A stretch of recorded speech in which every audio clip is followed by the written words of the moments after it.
Os desafios da Secretaria de Desenvolvimento Humano do Estado, o seu futuro político, a definição da chapa para federal no PSB. A nossa convidada é a secretária de Desenvolvimento Humano do Estado, Poliana Werton. O Poder em Debate está no ar.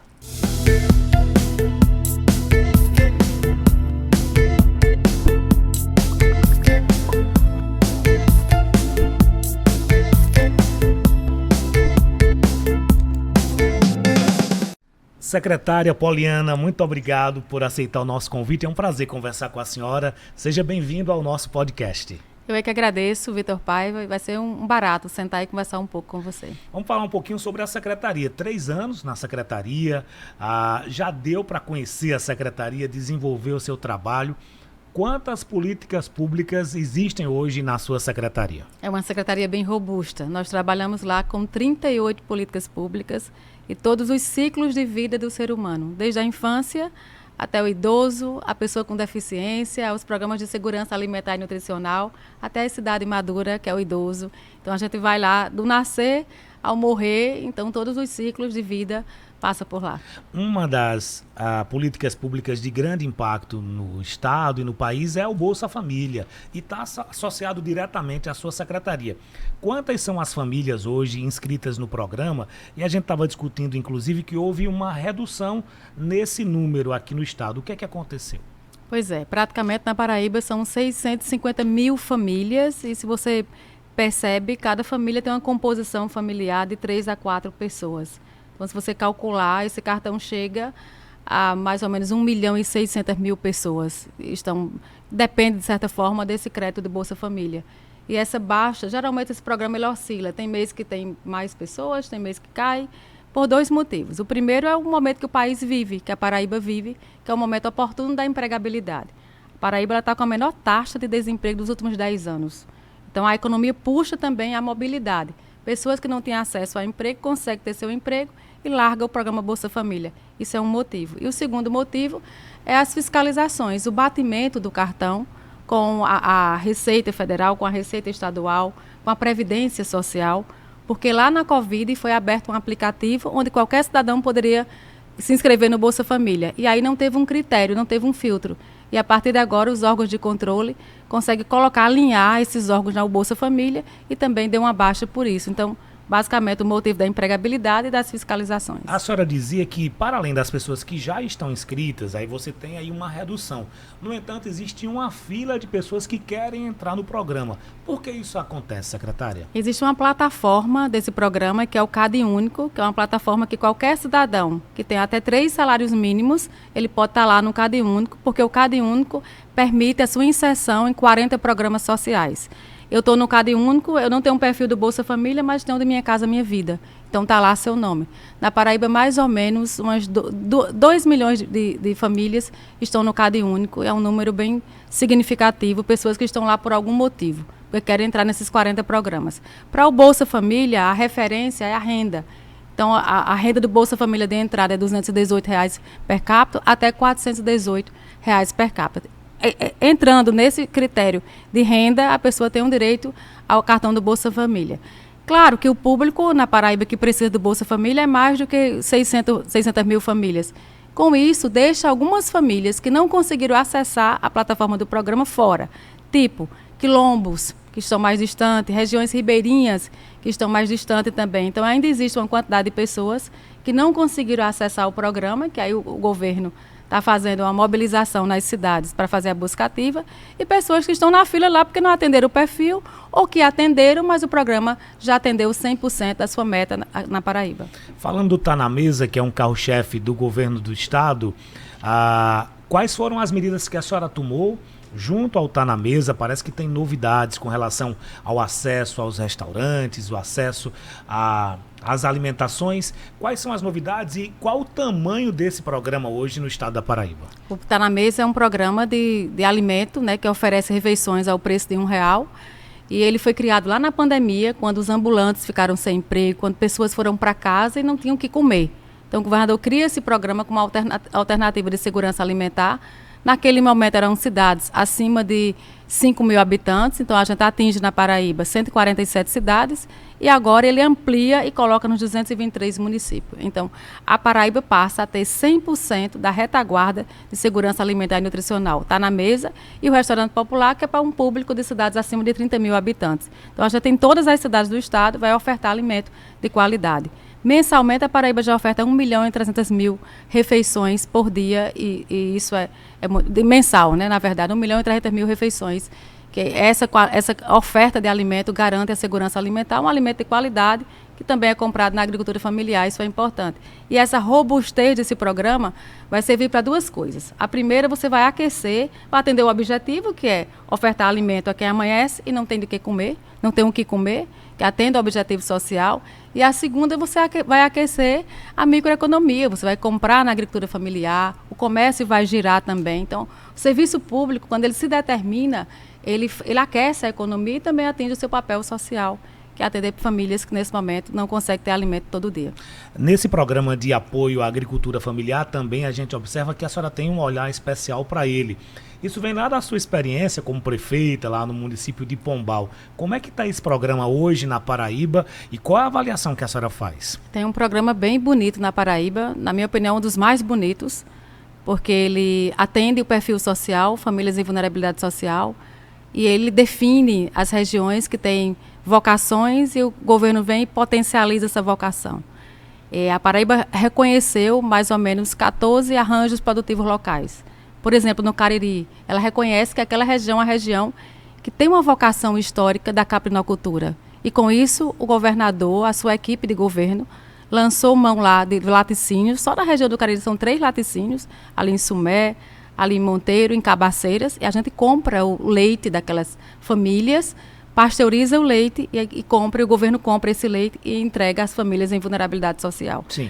Só com essa movimentação, com esse aquecimento, entendendo o perfil e a vocação das famílias, injetando recurso para gerar emprego e atendendo o perfil social, a gente hoje coloca o Cariri com um case de sucesso. Foi a região da Paraíba que mais elevou a renda per capita, o PIB descentralizado com as famílias, e fez com que a renda gerada pelo trabalho conseguisse levar direitos e autonomia das famílias naquela região, que foi importante. Então, baixo desemprego, a gente vê famílias também voltando para o campo, exercendo sua atividade que é cultural, trazendo a memória também. Isso foi legal. Mas outras regiões do estado, o governo também tem esse olhar. Por exemplo, a gente tem o olhar do povo do sertão, que o perfil é mais leite de vaca. E lá a gente consegue comprar leite de vaca e distribuir também a esse programa do PA Leite. Como outras regiões, se você pegar o setor sul, aqui de João Pessoa, da Paraíba, a gente vai pegar Pitbull, que tem uma vocação de raiz, de tubérculos, uma área de assentamentos da reforma agrária. A gente compra esses alimentos na agricultura familiar e na cidade a gente entrega a famílias também de baixa renda. Com isso a gente consegue movimentar a agricultura familiar, consegue injetar recursos públicos e consegue também aquecer a economia. Tem um exemplo de sucesso que recentemente eu apresentei em São Paulo, com as 14 vocações da Paraíba e esses arranjos produtivos que o governo fomentou através de Cooperar, através da Secretaria também de Desenvolvimento Humano, que foi aqui em São João do Rio do Peixe. Era uma região que produzia arroz vermelho, mas que não conseguia precificar, porque o arroz era vendido na palha, e o governo coloca lá uma máquina para tirar a casca do arroz, para empacotar o arroz, e coloca os registros no arroz, coloca um caminhão para transportar esse arroz e compra a produção, porque o gargalo é a comercialização. Então o governo está agindo nesse momento como Estado empreendedor. Ele está estimulando as vocações, fazendo um aporte financeiro, assumir os riscos e abrindo mercados público e privado. E com isso as pessoas se levantam e fazem a mobilidade. E aí a gente vê lá no começo da sua pergunta, o Bolsa Família, por que baixou? Porque certamente essas famílias estão com a renda per capita maior do que o perfil do Bolsa. E está aí nos números dos desempregos da Paraíba que estão baixando. E aí você tem um ciclo completo. Há 3 anos, há exatamente 3 anos, nesse período, a senhora estava saindo aí de uma condição de candidata a deputada estadual, com eleição bem encaminhada, e foi lançada candidata ao Senado, no talvez o maior desafio político da sua trajetória política, disputar o Senado.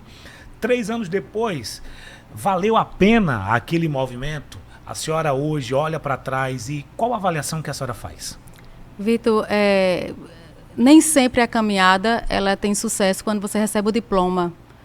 O diploma do êxito final. Às vezes a caminhada ela é mais bonita até mesmo do que o diploma. Eu perdi a eleição, foi muito rápido, né? Eu fui apresentada a Paraíba na convenção da Paraíba, então não tinha como eu andar a Paraíba toda em 45 dias, mas eu ganhei o povo. Eu acho que eu ganhei o maior presente do Estado, foi conhecer a Paraíba na palma de minhas mãos, conhecer a Paraíba pelo chão das casas das pessoas, não por avião, não por restaurantes, mas conhecer o povo de que as pessoas vivem e poder ecoar essa voz dos paraibanos que não tem sobrenome, mas que gira a Paraíba e faz acontecer.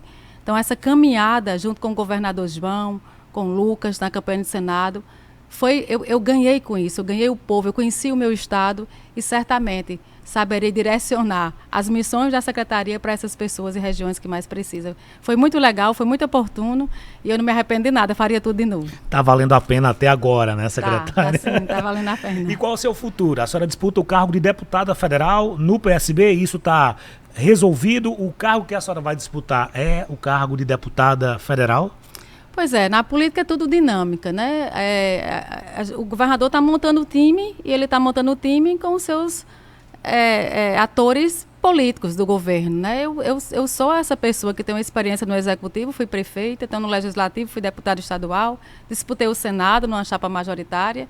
Então ele está aquecendo o time de alguém que possa oferecer algo para Paraíba. Eu faço parte desse time, Tibério faz parte desse time, alguns prefeitos fazem parte desse time. Nesse momento ele está aquecendo e direcionando alguns candidatos com um perfil mais de legislativo, para Brasília, para o Congresso, mas não qualquer nome, né? Precisa ser um nome linkado com esse projeto de Estado que tem dado certo, um nome que compreenda o governo, que legitime o seu governo na saída de João.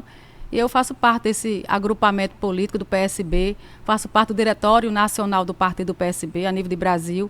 No Estado, eu sou secretária estadual no PSB de Mulheres. Então, certamente, a minha presença como mulher, não qualquer mulher, mas que tenha algo a ofertar da política, vai enriquecer os quadros do partido do PSB e eu estou pronta para qualquer missão, nesse momento, com direcionamento para a Câmara Federal. Tem prazo para definir essa lista de candidatos a deputado federal, de candidatos a deputado estadual? O partido já começou a se reunir? O partido ele tem feito essas conversas, né? Sua executiva, seu diretório. O João Azevedo assume o partido como presidente. A gente tem tido essas conversas nos bastidores. O prazo é até abril, né? Eu faço parte do governo, tenho que me desincompatibilizar do partido, mas a gente tem feito essas conversas, essa dinâmica partidária diariamente, inclusive com Pernambuco, né, com o João Campos, que é o presidente aqui do vizinho estado, com Brasília também, a gente tem discutido também com o governo federal, a gente está aí discutindo para que na hora certa o governador possa apontar e direcionar nomes para Brasília e para a Assembleia também. A gente tem aí dentro da base um impasse com relação à disputa para o governo, tem 3 candidatos, Lucas Ribeiro, Cícero e Adriano Galdino. Como é que vai resolver? Quais são os caminhos que a base vai precisar trilhar para resolver esse impasse? Qual é a sua avaliação? É legítimo, Vitor. Os partidos que dão sustentabilidade ao governador, à gestão do governo, é legítimo apresentar nomes que foram testados. Já o prefeito de João Pessoa já foi testado nas urnas, recentemente disputou a capital, é um nome que a Paraíba conhece. Adriano Galdino é presidente, tem um poder de igual tamanho. Paraíba conhece também. Lucas é o vice de João, tem andado com o João, então é legítimo. E certamente essa disputa é porque o governo está bem avaliado. Se não tivesse, a gente não tinha nenhum nome. Então, quanto mais nomes, eu acho que favorece o processo. Porque nesse momento, eu acho que o mais importante é quem vai apresentar o melhor projeto para Paraíba, quem dialogue melhor com o governo de João, quem faça a melhor interlocução com o governo federal. Acho que esses critérios pesam também. O projeto de Paraíba é um projeto também que passa pelo crivo do país também. Certamente Lula vai querer ter alguma interferência na chapa, alguma composição, mas são nomes bem avaliados e a gente torce para que seja alguém que continue esse trabalho do governador. A senhora tem algum preferido? A gente viu na sua rede social, no seu aniversário, que o vice-governador estava lá. Foi lhe dar os parabéns e participou da sua festa. É uma preferência do seu grupo com o Lucas Ribeiro, lá em Pombal? Eu dialogo com todos, né? Todos dão sustentabilidade ao governador. Eu tenho boas amizades com o Lucas, com Cícero. Cícero, na campanha de Senado, ele disponibilizou toda a sua equipe de governo para a gente estar junto, e foi importante. Foi a segunda mais bem votada de João Pessoa. Então, ele me apresentou a João Pessoa, isso foi importante, conta. Enfim, Adriano, eu vim de lá, da Assembleia, eu não sei te dizer quem é que, nesse momento, está melhor posicionado, mas certamente o que o governador definir, junto com o partido, com o crivo também popular, eu estarei nesse projeto, um projeto coletivo, muito mais coletivo do que individual. No início do ano, a senhora falou que era importante que nessa chapa, com esses nomes que estão mais ligados ao centro, houvesse um maior protagonismo dos partidos de esquerda. Inclusive, promover uma reunião com PV, PCdoB, PSB e outras legendas. Como é que ficou esse grupo e o que é que a senhora defende para esse grupo na montagem dessa chapa? Esse grupo, é claro que tem que ser ouvido, né? Um grupo que dialoga diretamente com o presidente da República, um grupo que tem pautas a tratar e a definir. É desse grupo que a gente se preocupa com a vulnerabilidade das pessoas, com o ensino superior no interior. É esse grupo que a gente se preocupa com as pessoas mais frágeis. Esse grupo tem projeto a propor para o Estado, para o país. Então, certamente, esse grupo tem que ser ouvido, ninguém pode ficar de fora desse processo. Tem quadros importantes também nesse grupo. E isso não pode ser definido dentro de uma sala com poucas pessoas. Claro, o governador tem uma missão, que é unir esses partidos, mas o projeto maior é aquele que dialoga com a continuidade do projeto de João e que tem essa interlocução positiva com o presidente Lula. Na quadra nacional, a senhora se dispõe a fazer a disputa para a Câmara dos Deputados. E a gente está vendo a Câmara aí em meio a esses vários assuntos. Tem emenda parlamentar, tem IOF, tem muita coisa acontecendo. Qual a avaliação que a senhora está fazendo da quadra nacional do país? Muito delicado, tem sido muito difícil. Repare, aqui na Paraíba, a secretaria que eu faço gestão é a secretaria que executa os programas sociais do governo federal. Somos nós que executamos o Bolsa Família, somos nós que executamos o PA Leite, o PA Alimento e vários programas, são 38 programas na secretaria e a gente tem visto e sentido na pele a precarização dos programas, a ausência de recursos financeiros, que poderia ampliar muito mais o raio de atuação desses programas. O programa do leite precisa chegar em mais cidades, em mais famílias e não tem recurso. Então, quando a gente tira o poder do executivo e dá o poder ao legislativo, deixa de ser presidencialismo e passa a ser o parlamentarismo. E no Brasil a gente votou num presidente que a gente entendeu que as instituições precisavam estar fortes. Então, a universidade tem que ter recursos para fazer valer a sua educação. A assistência social tem que ter recursos nos CRAs, nos CREAS, porque isso tem efeitos danosos à sociedade. Quando a gente retira esse recurso das instituições e coloca no parlamento, entrega a deputados que não dialoga com os indicadores sociais e que muitas vezes interrompem a dinâmica da política pública. O PA, por exemplo, a gente está leite desde outubro do ano passado sem recurso financeiro. E o governador, quem está bancando, o Estado da Paraíba está bancando esse programa para não ter descontinuidade. Imagine que a cabra não vai estocar o seu leite. Ela precisa todo dia retirar o leite. Claro. Imagine que se o governador interrompesse isso, a gente ia interromper o programa, né? Pessoas iam vender as cabras porque não ia ter a quem vender. Imagina o PA Alimento também. Então, esses programas, se a gente interrompe, tem um efeito na sociedade. E, nesse momento, esses programas estão precarizados, sem recursos. E isso é muito sério para o país, né? E tirar esse recurso das instituições e colocar numa bancada para chegar nos municípios e não dialogar com a política pública é muito difícil para a sociedade. A gente está vendo aí o presidente da Câmara, Hugo Mota, bastante pressionado, seja pela esquerda, seja pela direita, até mesmo os partidos do centro observam o comportamento dele. Como a senhora avalia esse momento do presidente Hugo Mota, porque é uma casa que a senhora se dispõe, inclusive, a participar dela. Qual é a sua avaliação? Pois é, certamente estar na posição dele é uma posição bem difícil, mas ele sabia que não era fácil, né? Até porque ele era da casa também. Mas ir contra os pobres e contra esses programas é muito ruim. Então, ter pautas a tratar nesse país são pautas onde o poder público tem que se dirigir e direcionar as pessoas que mais precisam. Isso é missão. Não teria sentido a política se não fosse para a gente chegar lá e mudar a vida de alguém. E para mudar a vida de alguém, a gente tem que direcionar o foco da política pública para essas pessoas que mais precisam. Então, o presidente Hugo, ele tem que ter esse olhar, ele é sertanejo, né, lá de Patos, vizinho à minha terra, Pombal. Certamente ele já viveu no piso duro também, ele viu as necessidades das famílias. E nesse momento o presidente Lula estava ofertando para o país aumentar esses programas, ter mais acesso ao recurso e que ele precisa ter essa maestria de de conduzir isso com muito equilíbrio. Para concluir, vou colocar aqui uma pimenta nesse debate para a gente fechar o podcast. São 20 minutos, passa rápido. A senhora disputou o Senado mais nesse campo da esquerda com Ricardo Coutinho. E parece que essa disputa vai acontecer novamente, só que é para deputado federal.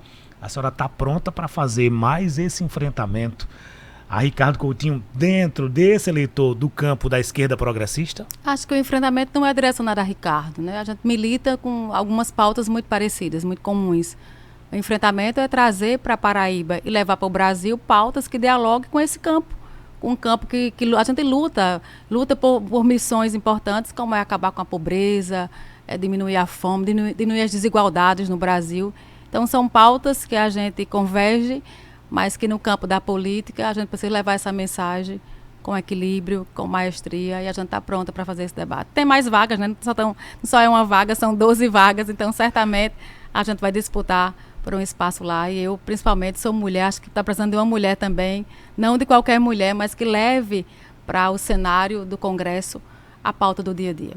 Secretária Poliana, muito obrigado, viu, por sua atenção conosco. É sempre um prazer reencontrá-la, conversar um pouquinho sobre a Paraíba, e volte mais vezes ao nosso podcast. Eu é que agradeço, e certamente voltaremos para a gente discutir mais políticas públicas para a Paraíba e uma política de qualidade. Valeu. E você que está acompanhando o nosso podcast, compartilha esse link, manda no seu grupo de WhatsApp, manda para os vizinhos, compartilha no seu Instagram também a nossa entrevista, manda para muita gente. Foi um prazer receber Poliana Werton em mais um episódio do podcast Poder em Debate. Até a próxima.